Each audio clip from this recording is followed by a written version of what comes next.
Dan sungguh Tuhanmu akan memberimu karunia, niscaya kau akan puas menerima karunia-Nya. Bukankah Allah telah mendapatimu yatim lalu melindungimu,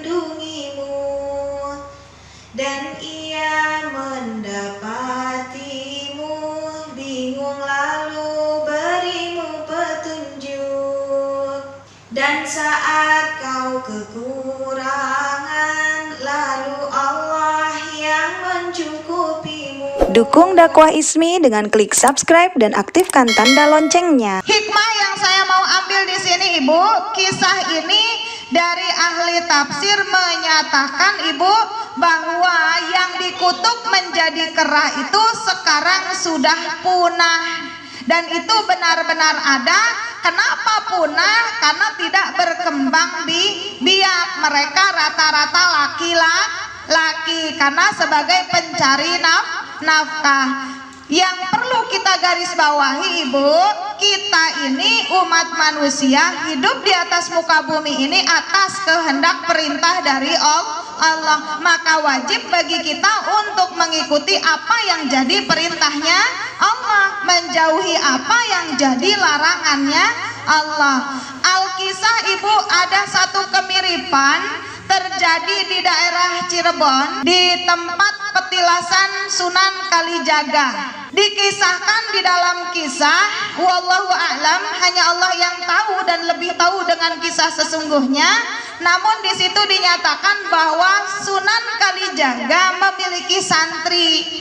Santrinya itu diberi nasihat jika datang waktunya sholat maka wajib untuk segera pergi ke masjid. Kita umat Islam, hari ibadahnya berubah menjadi apa, Ibu? Menjadi hari Jumat.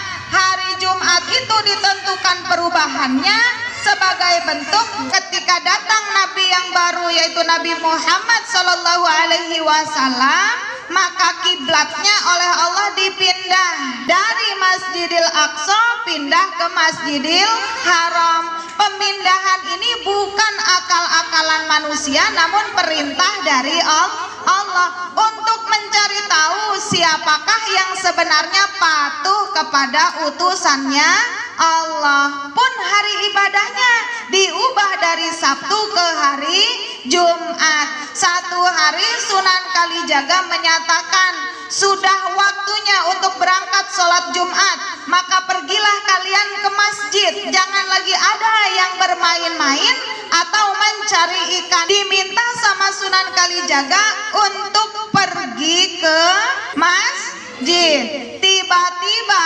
ketika sholat Jumat selesai, ternyata jumlah santrinya tidak semuanya ikut sholat. Ketika dipinta pergi ke masjid oleh Sunan Kalijaga, Ibu, itu santrinya yang sedang sibuk mencari ikan, Ibu, ternyata pas mau mentas dari kali, ikan-ikannya pada minggir, Ibu, pada bermunculan di kali wilayah sekitar pesantrennya Sunan Kalijaga. Lah, nggak jadi ke masjidnya, nyemplung lagi ke kali, sibuk menangkap ikan. Akhirnya kata Sunan Kalijaga, ketika sholat sudah selesai, dilihat santrinya masih sibuk ngecembang di air. Hatinya Sunan Kalijaga berkata, loh, kok ini mereka kayak monyet yang serakah, tidak mau berbagi waktu untuk Allah. Padahal sudah ditetapkan hari ini adalah waktunya beribadah, sudah diperingatkan ayo segera bebersih untuk segera melaksanakan sholat Jumat. Padahal Sunan Kalijaga itu tidak berucap, Ibu. Itulah karomah dari penyebar agama Islam, dekatnya kepada Allah, diberikan karomah. Apa itu karomah? Kemuliaan. Ucapannya menjadi kenyataan. Santrinya ini begitu melihat, loh, kok kamu kayak monyet? Kamu juga? Kok semua kayak monyet?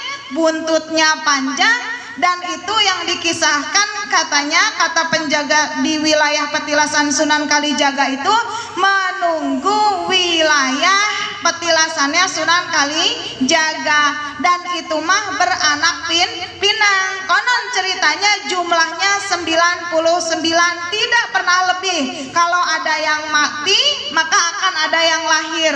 Jumlahnya 99, tidak pernah pergi dari tempat itu. Wallahu a'lam bishawab. Intinya Ibu, siapa yang serakah, kalau kita tahu tabiatnya monyet, maka kita suka membandingkan, kok orang itu kayak monyet. Orang yang berhubungan badannya nungging itu dilarang. Kenapa? Karena itu seperti binatang. Siapa yang berkelakuan udah dapat ini pengen onoh, udah dapat yang itu pengen yang ini terus, orang itu pengen, maka tabiat itu menjadi tabiat mirip kera. Hayo Ibu, jangan sampai kita, suami kita dan anak-anak kita tergolong hamba yang dikutuk menjadi seperti kera. Yang saya sebutkan dengan kisah nyata tentang kutukan kera ini benar-benar Allah ceritakan, itu ada di surat Al-Baqarah ayat 65, yaitu buat siapa? Buat kaumnya Nabi Musa yang sudah diambil sumpahnya mau menyembah hanya kepada Allah, mengakui Nabi Musa adalah utusannya Allah. Nabi Musa mendapatkan kitab dari Allah, dan Allah memerintahkan untuk memegang kitab itu sebagai pedoman hidup, memegang dengan teguh, diingat-ingat dan untuk dilaksanakan. Tetapi mereka setelah sumpahnya diambil oleh Allah berpaling. Nah, kalau mereka dengan berpaling dan berani melampaui batas, dikutuklah oleh Allah menjadi kera yang hina. Fakta ini ada dan ini benar-benar diceritakan oleh Nabi Muhammad SAW lewat Al-Quran. Bukan Nabi mengarang, tapi Allah yang menyampaikan. Karena Nabi Muhammad juga tidak hidup di zaman Nabi Musa. Nabi Musa adalah nenek moyang, dan ini kisah diceritakan oleh Allah lewat Nabi Muhammad. Ini untuk peringatan buat orang-orang yang menyaksikan kejadian saat dikutuk, yaitu orang-orang yang patuh tetap ikhlas beribadah kepada Allah, tidak tergoda dengan hawa nafsu dunia. Mereka tetap fokus beribadah, soal rizki ada besok lagi.